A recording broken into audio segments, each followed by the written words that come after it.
Hey guys, we are back with some more Edmonton Oilers franchise mode, and boy, do I have an episode for you guys. We got quite the doozy here in this offseason with the Edmonton Oilers. Now, I will say right off the bat, we're going to be having some more depth issues. It's just the contracts that we currently have, and then the way the cap is right now, only being at $81 million. It looks the depth is going to be an issue, regardless of how we do this, because we've already offered Leonard 5.2, I believe it was, for 2 years. We have Ward, and as some backup, you also have Forsberg, so that eats up about $7 mil. And we only have $17 mil to work with, so that leaves about $10 mil left. Now, the signings that we're going to be doing, a couple of depth signings. Very cheap depth signings as well.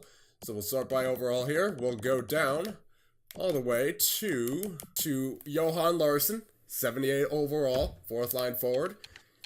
He only played 33 games last year, but he was over a hit per game, and his ratio wasn't too bad. So I think he'll be serviceable as a fourth line forward. I'll try to underpay him a little bit, just because I don't think anyone's really going to be going after him in this first week of free agency, so 1.6 sounds good for Johan Larsson. We'll also go after Oscar Lindberg, 78 overall. He didn't play at all last year in the simulation, but he wants a very cheap contract, and given the depth issues that we're going to have, we need every cheap contract we can get, so I'm hoping Lindberg works out for the best. And even if he doesn't, he's a very cheap contract. You really can't go wrong here. So we'll offer up to him. And next thing we're going to do, we are going to be offering Ryan Dzingel. But not for the 6 years that he wants. We're only going to be giving him 3 years for like 4.7 or something like that. Because he's a pretty good forward. He sims well. Gets over 100 hits per season. Good defensive ratio. Looks like he is capable of getting points. Almost 50 points, so you could play him on the first line even with McDavid and Nuge. I think he'll be a useful forward all around. So 3 years for Dzingel at 4.7 should do it.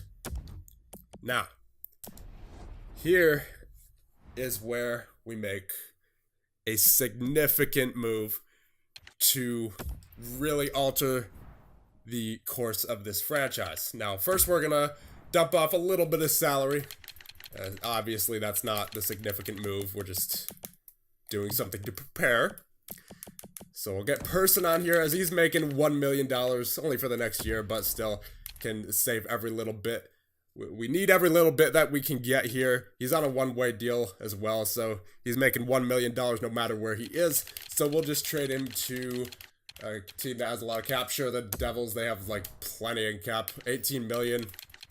As it currently stands. So we'll just get a fourth back for Person.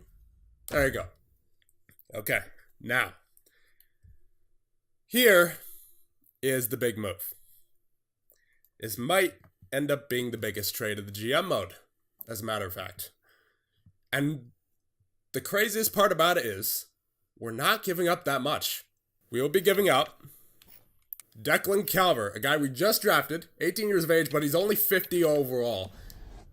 If he is going to be an NHL player, I don't think it's going to be for a while. I mean, I've seen players such as Tim Cizek, who I believe was a 55, 57 overall when we drafted him, and then jumped up to like a 75 the year after. But that rarely happens. That happens, I've only seen that a few times, such as with Cizek. And I don't think it's going to be any different with Calvert. And even if he does jump up to be NHL ready at some point, I don't think it's going to be within the next 3, 4, maybe even 5 years. So we're going to be trading Declan Calvert. We're also going to be trading someone down here, Tyler Benson, 69 overall, 21 years of age.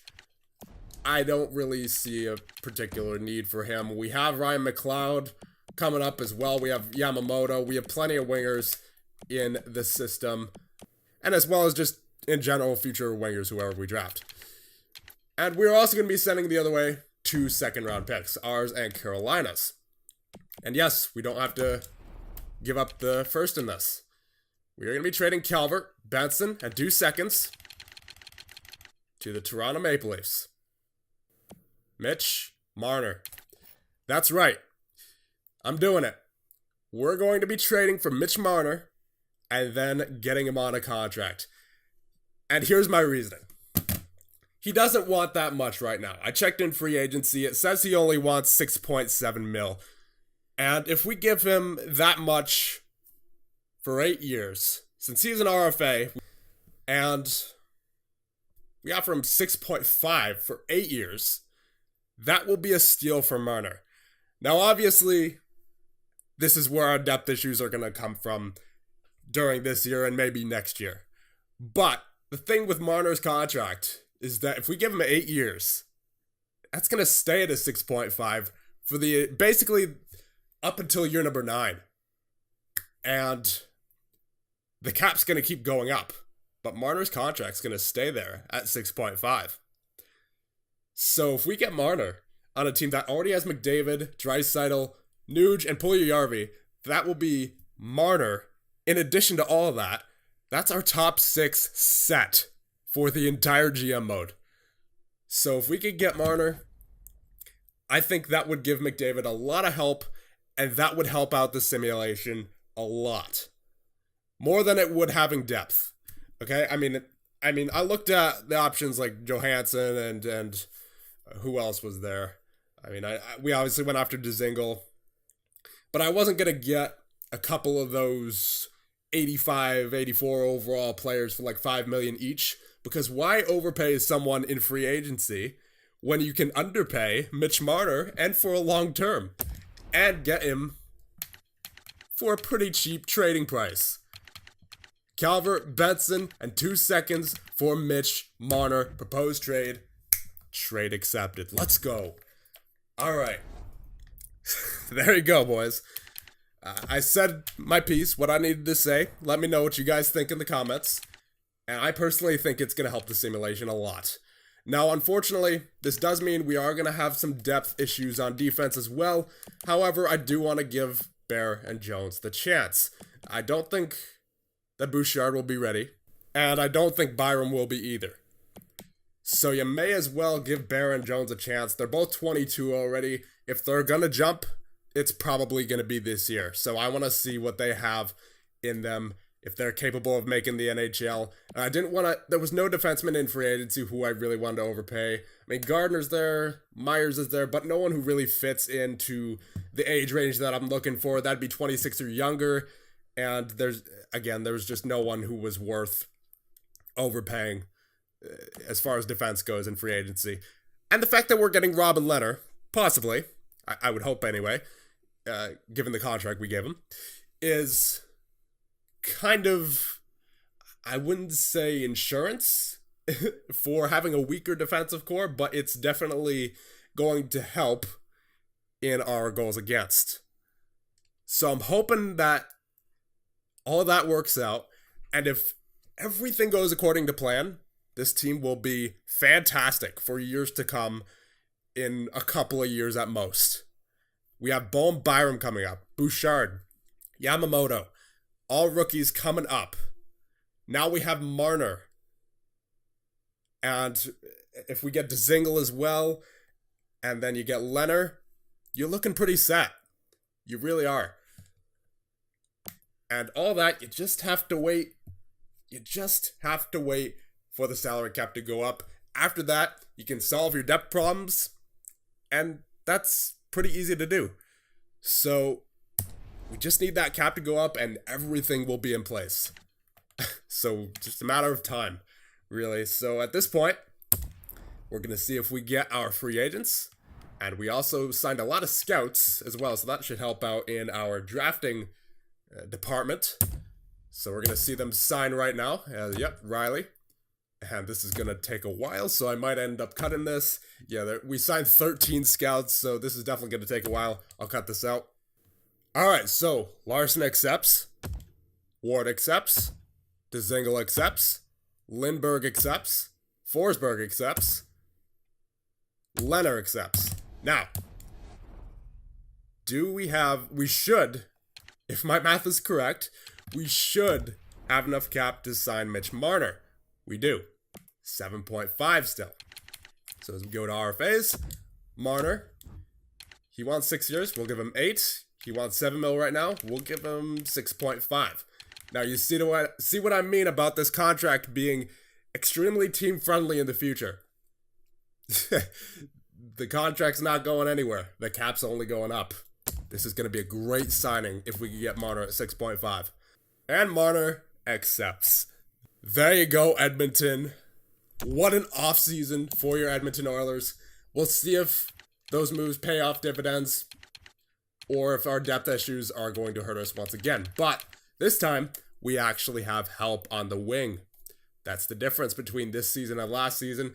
And we have some pretty decent depth as well. You got Lindbergh, Larson. We signed Dzingel as well. So the one area I am concerned about is our defense, as our best defensemen are still Clefbaum and Larson and Nurse. But we do have Bo and Byron coming up. We have Bouchard coming up. It's looking like a pretty good future for the Edmonton Oilers. Okay, so here we are, start of year number 2, and we're already in the lines. I've arranged them as I see them. First line, Dzingel, McDavid, Marner. Second line, Nuge, Draisaitl, Puljujarvi, who is an official second line forward, so we're going to put him on the second line until the game says otherwise. I'm hoping that he doesn't drop to a third line scorer, because that would not be good. Third line, Kara, Gagne, and Ratty. Fourth line, Larson, Brodziak, Lindbergh. Defense, Klefbom, Larson, Nurse, and Benning. Now the good news, Ethan Bear grew to an 80 overall, so he is now officially a serviceable NHL player. Caleb Jones didn't grow too much, but we'll see what he can do here in the NHL paired with Bear. Power play, pretty much the same as the 5-on-5 lines, but you got Ratty on there on the point with Klefbom, and then of course McDavid, Marner, and Dzingel. Second line, Nuge, Draisaitl, Puljujarvi, Nurse, and Bear. Bear's the offensive defenseman. Makes sense to put him there. Power play, four-man power play pretty much the same. Penalty kill, Draisaitl and Larson with Nurse and Larson. We have 2 Larsons now, of course. Kara and Dzingel with Klefbom and Benning. Draisaitl, Nurse, Larson, Dzingel, Klefbom, Benning. And 4-on-4, McDavid and Dzingel with Klefbom and Larson. Draisaitl and Marner with Nurse and Benning. Nuge and Puljujarvi with Jones and Bear. Then 3-on-3 is McDavid, Dzingel, Larson, Draisaitl, Marner, Nurse, Nuge, Puljujarvi, Klefbom. Extra attackers, McDavid and Draisaitl. Shootout, McDavid, Marner, Draisaitl, Nuge, Gagne. And of course in net, the newly acquired Robin Leonard and Cam Ward. So there you go. There are your Edmonton Oilers for the start of year number 2. Of course, we're going to have some depth issues especially if we have any injuries. But you have Yamamoto down here, who I'm actually going to put in the AHL just to make sure that he is playing. And if we get any injuries, we'll probably call up someone like Marody or Gambardella or someone. Not Yamamoto, as I want him to play the full year in the AHL just to get another year of development in there. And if we get any defensive injuries, I'm not calling up Bouchard. I'd call up Ladgeson or Lowe or Day. None of our good prospects, because we really need these guys to grow down here in the AHL. The only way they're going to do that is by getting all the top minutes, not by playing fourth line or third defensive pair in the NHL. And then you have Anton Forsberg down here with Stuart Skinner. So you got a nice 1-2 tandem. Jersey numbers, let's see. So any new ones, Lindbergh 24, Larson 22, Dzingel 19, Marner 18, Jones 10, Bear 30, Leonard 40, and Ward 32. Now we're going to take a look at the draft class just to see what's available. So of course you got Lafreniere, Craig Carter, Bill Morrison, Josh Lawrence, Svedberg, Holtz, Raymond. A lot of wingers this year. You got one defenseman in Morrison. You got a center in Lawrence. A couple centers here in Byfield and Perfetti. So, obviously we don't know anything on these guys yet, so we're going to hope that our scouts do their jobs. And I'm just going to make sure, I'm going to show you guys here that they're all assigned to the proper regions. Just so that we don't have any nonsense. Oh, here we go. So I'm glad I checked. We have 3 scouts on NHL Metro. We don't need that. So I'm just going to check here to see what these scouts are best at. So I'll assign this guy. Well, Nielsen's already on Central. Okay, so this guy is actually good at NHL Atlantic. So I'll assign this guy to the Atlantic Division. And Biron was good with Central. So I'll assign him to NHL Central. And then one of these guys has to go to the Pacific. And both of them are just as good with the Pacific as the other. And they both have an A+ for Metro. So I'll just assign Buckley to the Pacific Division. There you go. NHL scouts are set. AHL. Pacific, North, Atlantic, Atlantic. We have 2 Atlantic scouts. We need 1 in the Central. Okay, AHL is set. Let's check juniors. We're all good. We have 1 in the dub, 1 in the O, 1 in the Q. US, we need 1 in the US East. So Coyle and Nelson. Who's better in the East? We got A- here for Coyle. Nelson, B-. So we will sign Coyle. Just making sure all of this is on record so that we know that it's the scouts that are not doing a good job and it's not me just ignoring the scouts. So, NLA, Extraliga, we have 2 in Extraliga. We could send out 1 of them to DEL. Then we have 1 in the SHL, 1 in Liga, 1 in Russia. Everything looks good. So there we go. Scouts are set. And should be able to do their jobs. As we take a look, go back into it, and take a look at their grades, we have much better scouts now. A+, A, A-, A-, B, B, B. We only have a couple of C's, I think. Yeah, LeBlanc and Jaskalainen. So, we should have a much better, easier time with scouting this year than we did last year. And we're getting into the preseason now. And you know what? We have a pretty skilled team. So I think it'll be pretty fun to use them. Let's go into preseason game, into a third period. Let's play a game against the Vancouver Canucks. Okay, I lied. We're actually going to play a game against the LA Kings because interruptions are the bane of my existence on YouTube. Alright, so here we go. Third period against the LA Kings. They're up 3-2. Let's try to get this game tied. And we're going to go for a little bit of a fancier style of play than I normally do, as I'm normally just a gritty, simple, keep it simple type of player, but we're going to go for some dangles here. And of course, I'm going to mess them up more often than not since I don't go for them often, but it'll lead to chances like that for McDavid. And of course, now we have Marner, we have, who else? Dzingel from free agency, and then the second line's looking pretty good as well. You got Puljujarvi, you got Draisaitl, Nuge. So the Edmonton Oilers' future, at least in terms of forwards, is looking much, much brighter with this top 6. So let's get it going here. Change the forwards. Kovalchuk will take that in, get it to Kempe. Kempe got along the boards by Larson, and Marner will take it. First line is still out there for some reason, even though I told the second line to get on. But Marner in, dangles around. Oh, Doughty. Almost got past Doughty. Nuge getting that passing lane of Leipzig. And he'll poke it off of him, but Leipzig still has it. Gets it around the boards. Adam Larson will get there. Waiting for help. Come on there. Come on. Get there. Thank you, McDavid. Up to Puljujarvi. Dangles. Oh, to the backhand, and Campbell with the glove save. What a nice save there off the backhand from Jesse Puljujarvi. And the full second line is now out there. Draisaitl is out there now. McDavid was out there for nearly half the period, as he should be. But Puljujarvi with the shot. Nuge. I tried to find Draisaitl. Couldn't get it to him, but instead got to the point. I follow to Leipzig. I know I'm still relatively playing a simple game, but I'm going for dangles when I can. Going for nice moves. Ledoux to Leipzig. Leipzig gets it to Sherbak. Sherbak to Phaneuf. And Benning Gets it back. Nurse to Nuge. Nuge. Oh my goodness, couldn't take it up. Oh, but Nurse gets it back. And Nurse, what can he do? Go. Oh!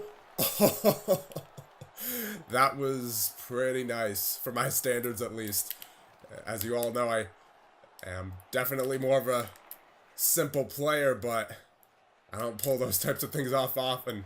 So it's a good thing we have a somewhat skilled team here now, especially in the top 6 forwards. Nurse takes the shot, goes wide of the net. Draisaitl on front. Come on, Dry. Oh, Sherbach. Hit by Puljujarvi. Bear has it. The rookie defenseman. Gets it across for Nurse. Save play. Nurse. Look at his options. Finds Ratty. Finds Kara almost, but Ratty in the corner. Nope. Go around. Dangles. Oh, Kara. Oh, I thought that was going to be Ratty's shot. Draisaitl. Spinning around, but Clifford takes it from him. Alright, last minute to go. We need a goal here. Let's get the first line back out there. Probably not a good time to change, given that we're in the defensive zone, but I'm kind of focused on the gameplay here, not much the tactics. McDermott centers that for Chason. Oh my goodness, the former Edmonton Oiler almost scores that on Robin Leonard. As Larson gets it. Up for Ratty. Why is the first line not out there? I see McDavid out there. That's good enough for me. McDavid in the corner. Chason takes it away from him. Almost body checked by Ratty. Hold on now. McDavid, get back from Kolachek. You're better than him. You're much better than him. McDavid, around the net. Go end to end. End to end with McDavid. Come on. McJesus. Spinorama. Oh. Oh. Couldn't quite get by. Marner in the corner. 6 seconds left. Tie the game. Tie the game. Oh my goodness. Short side shot with, what was it, 3 seconds left. And Quick, I believe it is. Or Campbell. Yeah, Campbell will cover up. Oh my goodness. Yeah, why not? We'll leave the first line out there. There's only like 2 seconds left anyway. Oh my goodness. Alright, we're going to need a huge face-off win here from McDavid. Right back to the point and immediately get it on that. Come on. Win that. No. Alright, it's over. Yep. Didn't win it clean. It's over. Alright. Pretty entertaining third period all around.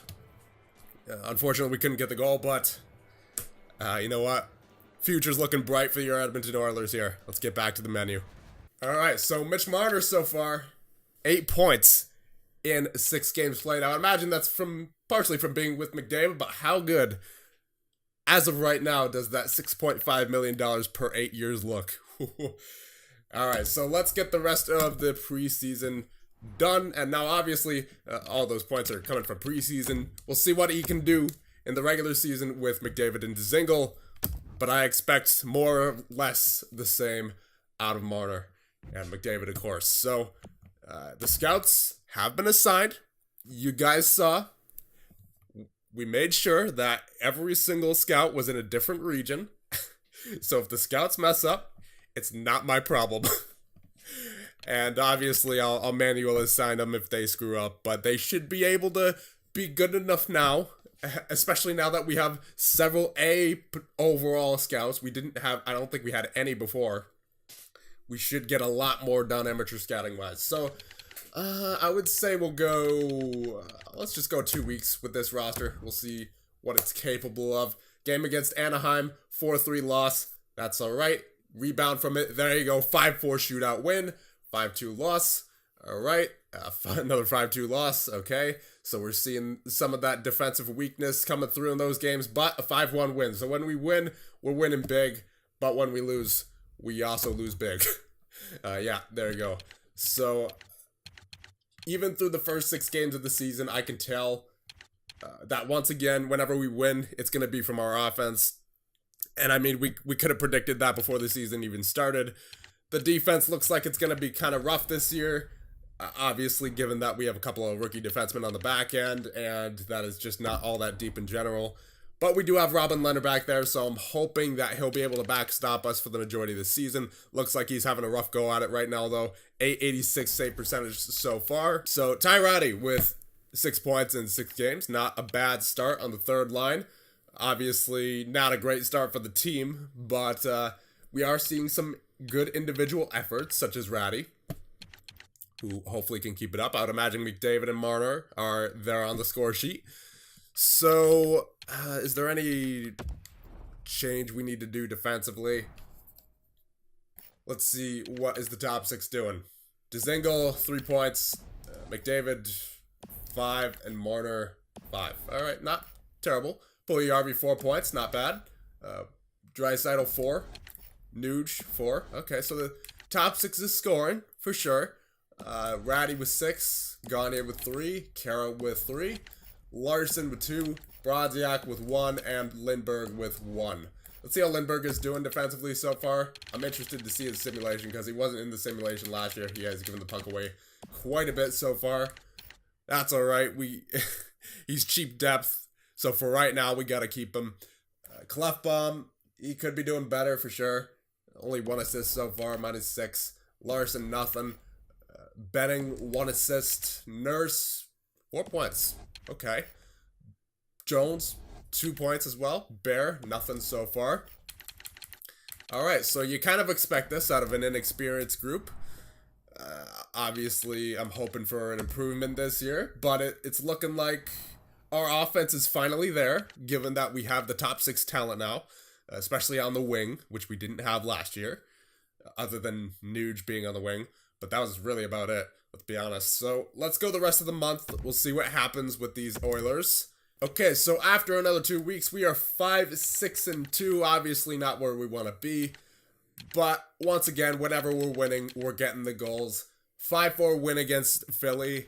And then a 4-2 win against Carolina. 4-1 win against Dallas. And then whenever we lose, we're giving up quite a few goals as well. Overtime loss against Ottawa. Couple of losses there. 4-3, 4-0 against Boston and Detroit. Shootout loss against Washington, and then a 4-1 loss against St. Louis there. I think that was part of the previous simulation. So, it's pretty easy to tell what kind of team this is. It's an offensive run-and-gun team because we don't have the defense. We have a decent goaltender if he can, obviously make some key saves. And, yeah, we obviously still have some building to do with this team, but it's still looking much better than it was last year. That is for sure. Mitch Marner, 12 points. McDavid, 11. Draisaitl, 11. Nuge, 10. Puljujarvi, 9. Johan Larsson with 8. Dzingel with 8 as well. Nurse with 8. So we're seeing a lot of depth, especially out of our top 6, and then Johan Larsson for some reason. And then Darnell Nurse as well.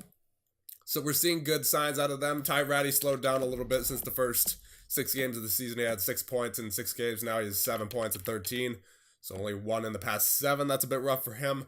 Lindbergh with 5. So we'll see how his ratio is right now. Defensive ratios.